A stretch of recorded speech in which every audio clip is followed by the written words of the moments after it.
Welcome to another episode where we're answering your money questions. And today I have with me my team, and we will be looking at different questions from you guys. So, Joy, the first question today.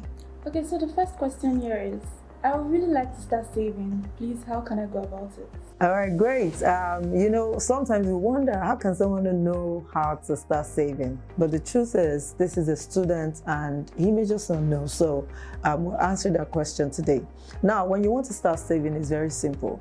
The first thing you need to do is to make a budget. Now, on your budget, there's a column where you determine how much is coming in.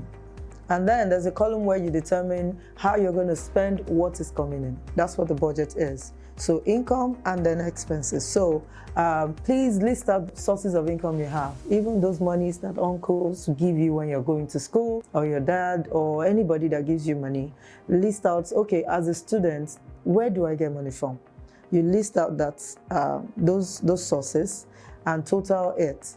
And then you come to the other side and say, okay, how much of this do I need to survive? In fact, what you should do is determine that whatever money comes to me, I'm going to save 10%, I'm going to save 20% or 5%. Why? Because you don't save what is left after spending. Now, this is why people cannot save. They're not able to save money because they think that, okay, I should spend first and then whatever is left is what I save from. You save first and then whatever is left is what you spend. I remember sharing this with a student many years ago when we just started MoneyWise, and she applied it. She's a student, but she had 5-digit savings after some months. And she sent that back to me and she's like, thank you so much for telling me this, because she actually emailed me to ask that question. So you can do it too. Just make a budget. How much do I have? And then tell yourself, I will save 10% of any money that I have per time. So if anybody gives you, say 5,000, that's 500. You put it separate and spend the 4-5. You keep up with that, you're going to have a lot of savings very soon. And you can use a lot of technology tools today to achieve that. All right, so please go ahead and save. All right, Upper, what's the next question? Okay, this question says, how do I build an emergency fund when my income isn't enough? Yeah, interesting. So let me look at the question this way. So first of all, there's no time when your income will be enough. So because, we always think like, if I'm sure your mind now is saying, Madam should just increase my money, my salary to 250K, and it will be enough for everything that I want to do. So that's the mindset. But that's not true, because the moment I increase that income, you don't want to live where you're living anymore. Oh, it's so far from work. It's not comfortable after all. Or I'm staying with uncle or daddy. They've been giving me trouble. It's time to move out. An expense will come to take it. Your standard of living, even naturally, as humans, even when you're a content person, our natural tendencies are to up our standard of living the moment our income is increasing. So that money will go anyways. So there will always be something that you need to do with money. So if you keep looking at what is not enough, you will not actually do anything and you won't build your emergency fund. Meanwhile, your emergency fund is a very important aspect of your savings. Let me ask you a question while answering your question. If they let you go at work today, or perhaps whatever you're doing doesn't work out, can you survive 3 to 6 months without a pay, without borrowing from a friend, without disturbing all your yard people? You get? Can you do that? Because if you can't, then you're in a bad place. So that's the essence of the emergency fund.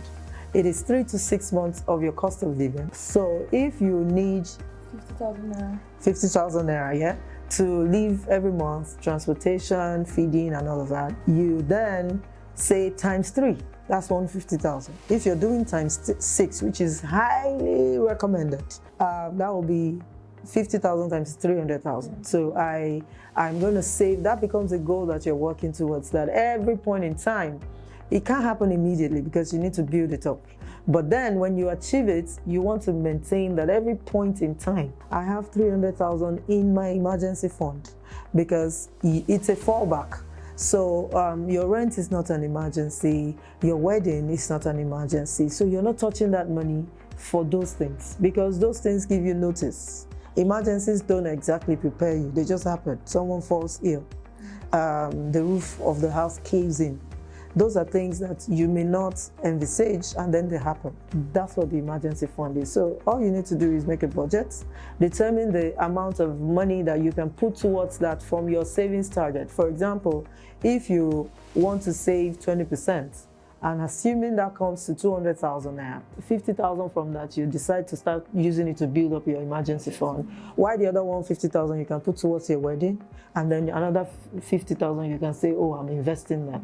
You know, you are building each pocket per time. So that's how to do it. All right? Yeah. Joy, next question. Okay, so this is actually one of our most asked questions. Okay. Yeah, and it says, how do I begin my investment journey? Yeah, so very, very beautiful question, because if you're just starting out, everybody should ask this question. Yeah. So how do you begin? I also like the word begin because it means that you know that it's a journey. You're going somewhere. So investing is a journey. Creating wealth, achieving financial freedom is the destination. The route you take is investing, which is like traveling from here to Lagos. There's a route. That's investing, because we're going to wealth building, we're going to financial freedom, financial success. There are things that will help you on the way. There are bus stops and junctions and turns and curves on the way on this journey, which are the different investments you decide to pick and put into your basket. So to begin, you need to first of all determine the goal you want to achieve. Where are you going to? So if wealth creation for you is to retire to maybe, what would you like to retire to in terms of wealth? When you think wealth, what comes to your mind? Well, a state where I have everything that I need. What would you want that to be? Is it houses? Is it lands? Is it shares? Properties. Okay, so I'll take properties. Now, if destination for you is to retire to properties all over the world, for example, now you then come to today, because that's a goal. You're not there yet. So you then come to today and say, what do I need to do to get there? You have to start from buying your first land. So that's how you begin. Now, you may not even have all the money to buy this first land, because buying a land could be expensive, all right? And it doesn't matter where you start to buy this land. You can buy on the outskirts of any city, but make sure that it's on the path of development. Oh, in 10 years' time, development will get here.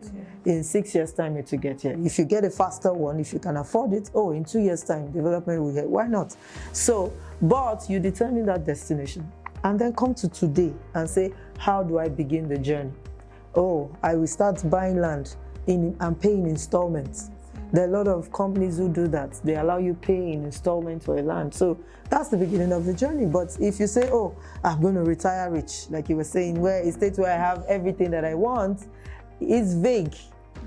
So what is everything you want? It could be, and it means different things for different people. So that's how you begin. Determine the end, come to today and start working towards the end. So that's how you begin your investment journey. Very easy to do.